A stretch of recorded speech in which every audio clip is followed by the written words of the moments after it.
malinis na malinis sa amin. Pag uwi po sa akin, pantayan pa. Nakakuryente po. Nagtrabaho lang ako na. Hindi po, ano na Ilang po taon po siya, siya? years na po. Ilang Ay, taon? 3 years na, Ate Jose. Ano po edad niya? Bata. Ako po napakabata po, 17 Sumama years lang old. sa ama sa 17? trabaho. Opo. Kaya po yung nangyari sa akin na yun. Sa bahay nila Lennon. Hindi mo pa rin Oo, hindi niya makayanan. makalimutan. Tapos ako parang nagpapag ano, diba mo, talaga Sige. ako din ng ganyan, pero ngayon, unti-unti ako yun na lang ang natitira ko, yung kanina bali Ilan po ba yung naging anak niyo? Hindi ba po yung anak ko, kaya lang po, super bait po, super bait.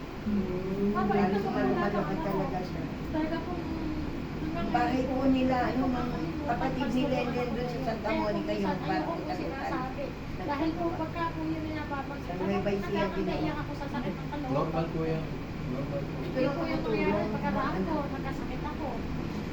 Nasabi po sa akin ng doktor, pag daw po di ako nag-ingat, mamamatay na ako. Kaya ano po ba yan? Komplikasyon po yung sakit ko, may infection po ako sa dugo, mataas po yung diabetes ko, high blood po ako, pero po di ako kumitamis.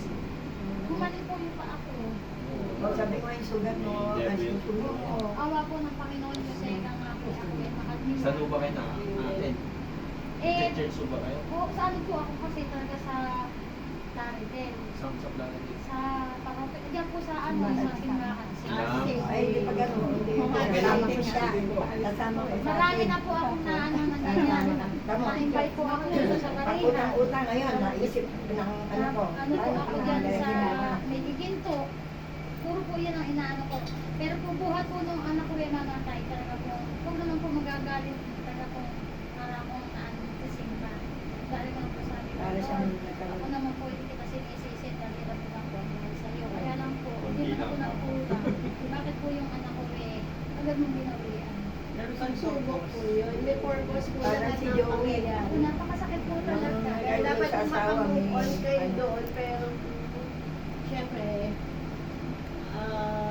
siguro may dahilan talaga dahil kung di niya yung kinuha, parang di ka Sabi nga po ng mister ko, Nay, hanggang dyan na lang yan, hanggang dyan na pinihan yan. Tanggapin mo nang maluwag sa kalooban mo. Eh, opo, tinanggap ko. Kaya nga lang po, siyempre, pagpunahan mo. Kahit po sa kanya po po binabanggit na nakakandaiyak po talaga. Hindi ko po makalimutan. Super lambing at super balik. Ganun po talaga siguro. Lahat naman po ng anak ko